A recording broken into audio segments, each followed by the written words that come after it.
ఇక్కడ ఉడికించి పెట్టుకున్న పెసరపప్పు ఒక బుల్లి గ్లాసులు పెట్టుకున్నానండి. అలాగే ములక్కాయ ముక్కలు ఒక అరడజను ముక్కలు పెట్టుకున్నానండి. అలాగే ఇక్కడ మామిడికాయని ముద్దగా చేసి పెట్టుకున్నాను, ఉడికించి అనమాట. ఇది మనకి మెయిన్ ఆధారం దీంట్లో అనమాట.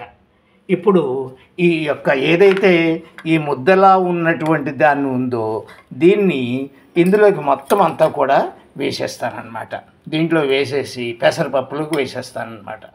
వేసేసి పెసరపప్పుని శుభ్రంగా దీన్ని గరిటతోటి కలుపుతూ ఉంటానన్నమాట.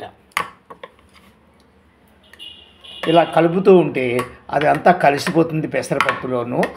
ఇది తర్వాత మనము ఇది ముద్దగా ఉందండి, కానీ తర్వాత కొంచెం నీళ్లు పోసుకుని కొంచెం పలచగా కూడా చేసుకోవాలి. అలా చేసుకుంటేనే బాగుంటుందండి.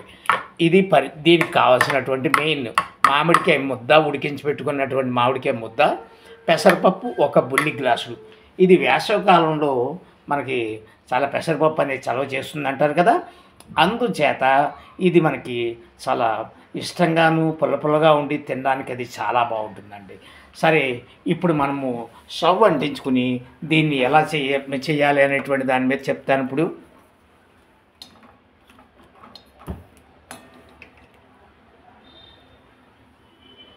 స్టవ్ అంటించానండి, నూనె మూకుళ్ళు వేసి ఉంచాను. ఇక మనకి ఈ ముద్ద దీంట్లో వేసేసి కలిపేశాను, రెడీగా ఉంది.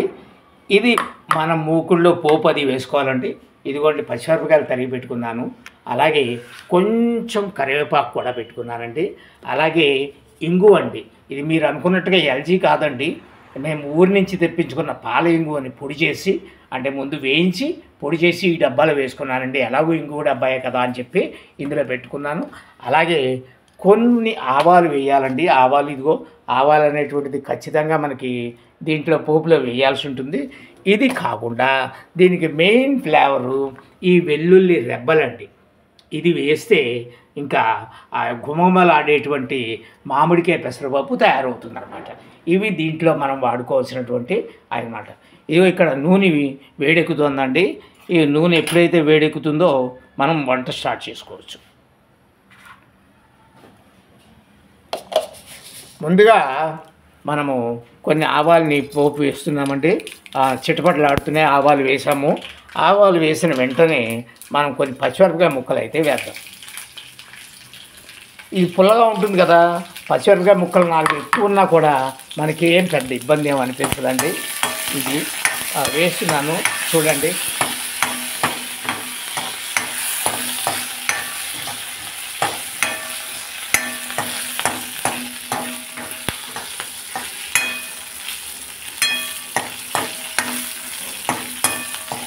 దీంతో పాటుగా వెల్లుల్లిపాయలు కూడా వేసేయాలి. వేసేసేస్తే ఆ వేడి మీద చక్కగా వేగిపోతాయి.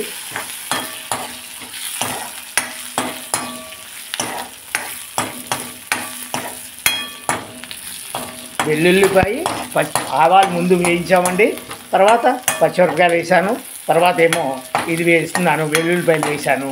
ఇవి కొంచెం బాగా వేగాయి అనిపించుకున్న తర్వాత మనకి ముందు వేగుతోంది.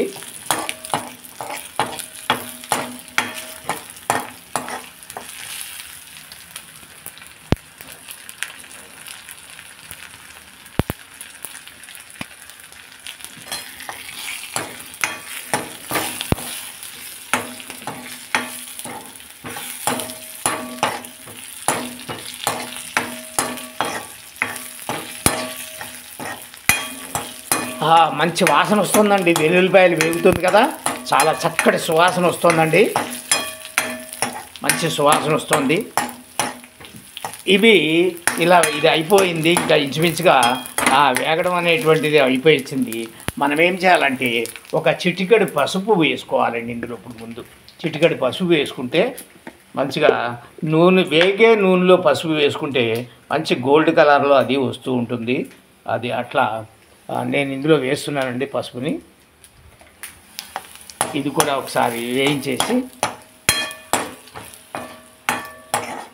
మంచి కలర్ వస్తుందండి. నూనెలో వేయింది ఉత్తగా వేసినప్పుడు ఉండే కలర్కి నూనెలో వేసేటువంటి కలర్కి చాలా తేడా ఉంటుందండి. ఇప్పుడు పసుపు కూడా అయిపోయిందండి. నా ఇంగు వేస్తున్నానండి. ఇంగువ ఇదిగో ఇది కొంచెం చెప్పాను కదా, ఆడించి పెట్టుకున్నాను కదా, మంచి దులుపుతున్నాను అనమాట. డబ్బాలో వేశాను. కోనసీమ ఇంగువ, ఆంధ్రాకి సంబంధించిన ఇంగువ అనమాట. ఇది కూడా అయిపోయిందండి. నా ఇంకా కాస్తంత అటు ఇటుగా తరిగి పెట్టుకున్నటువంటి కరివేపాకు రెమ్మలండి. ఇవి చిటపటలాడుతున్నాయి. ఇవి కూడాను చాలా బాగుంటుంది.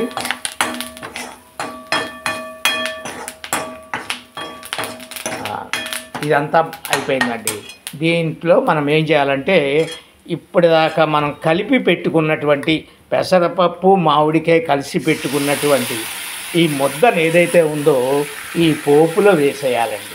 పోపులో వేసేసి శుభ్రంగా ఇప్పుడు దీన్ని కలపాలండి. మంచిగా కలపాలండి. మంచిగా కలుపుకొని తర్వాత దీనికి తగినంత ఉప్పు వేసుకుని, ఉప్పు కూడా వేద్దామండి. తీస్తున్నాను. ఉప్పు కూడా వేసేసిన తర్వాత మనము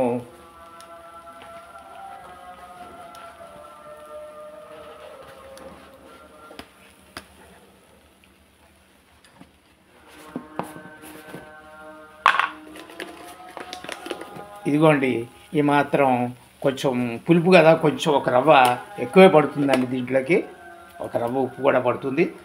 అయిపోయింది. ఇప్పుడు ఇప్పటిదాకా మనం కలిసి పెట్టుకున్నటువంటి ఏదైతే మన ములక్కాయ ముక్కలు ఉన్నాయో ఇప్పుడు వేయాలండి. ఎందుకంటే ముందే వేస్తే అవి అన్నీ అయిపోతాయి, మనకి అటు ఇటుగా విడిపోయినట్టు అయిపోతాయి కదా అని అలా వేయలేదండి. ఇప్పుడు ఇది ముద్దగా ఉందండి. ఇదే కందిపప్పు అయితే ఇలా ముద్దగా తినొచ్చు, కానీ పెసరపప్పు అలా తినలేమన్నమాట. అందుకోసం మనం ఏం చేస్తామంటే కొద్దిగా నీళ్లు, దీనికి సంబంధించి కొంచెం నీళ్లు తీసుకుని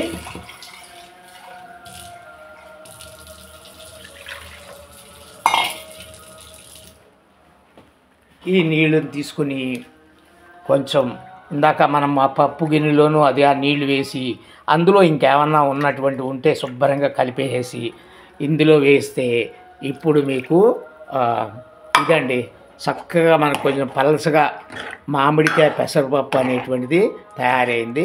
ఈ ఉప్పు అది వేసాం కదా, ములంకాయలు ఆల్రెడీ మామిడికాయ ముక్కలతో ఉడికాయండి. కానీ కొంచెం ఉప్పు కూడా పట్టేదాకా కాస్త దగ్గర పడేదాకా కొంచెం ఎక్కువ కాకుండా ఒక్కసారి కొంచెం హైలో పెట్టి చక్కగా దీన్ని ఉడికిస్తే, హైలో పెడుతున్నానండి కొంచెం, అది కొంచెం ఒక్క రవ్వ దగ్గర పడుతుంది. దగ్గర పడిన తర్వాత మనం దీన్ని ఆపేయచ్చు. ఇలా మామిడికాయ పెసరపప్పు అండి చాలా వెరైటీగా ఉంటుంది. మీకు చాలా ఒక చిన్న మామిడికాయ, ఒక అర గ్లాసు లేదా బుల్లి గ్లాసు పెసరపప్పు, వెల్లుల్లి రెబ్బలు, ఇన్ని ఆవాల గింజలు, పచ్చిమిరపకాయలు ఒక 2, కరివేపాకు కొంచెం. పెద్ద ఇంగ్రీడియంట్ ఏం లేదండి, పెద్ద కష్టపడేది లేదండి, చాలా సులభమైనటువంటిదండి ఇది మీరందరూ కూడా ప్రయత్నం చేయండి. చాలా బాగుంటుంది. చక్కటి ఫ్రై అది చేసుకుని పక్కని మీరు ఏదైనా మంచి దొండకాయో బెండకాయో లేదా ఆలు ఫ్రై తీసుకుని ఫ్రై ఇలాంటి పలసగా ఉండేటువంటి పప్పుతో మీరు తింటే కనుక చాలా బాగుంటుందండి. చూడండి కలుపుతున్నాను. పలచగా తయారైంది, బాగుంది. పలచగా అంటే అసలు మరి అలా పలచగా ఉండకూడదండి. ఒక రకమైన మీడియం సైజులో అన్నమాట. మరి సాంబార్ లాగా నీళ్ళ ముక్కల పులుసులాగా పలచగా ఉండకూడదు. ఇది ఉంటే బాగుండదు కూడా అన్నమాట. సో ఈ రకంగా మీకు ఈరోజు చక్కటి మామిడికాయ పెసరపప్పు అనే వంటకాన్ని తయారు చేశాను. దీన్ని మీరు చూడండి, మీరు కూడా ప్రయత్నం చేయండి. అలాగే లైక్ చేయండి, షేర్ చేయండి. మీరు కూడా వండుకుని బాగుందని తర్వాత కామెంట్ కూడా చేయండి. తప్పకుండా ఒక 4 షేర్ చేయండి. ఓకే, ఈ రోజుకి ఈ వంటకాన్ని తోటి ఆపుతున్నాను.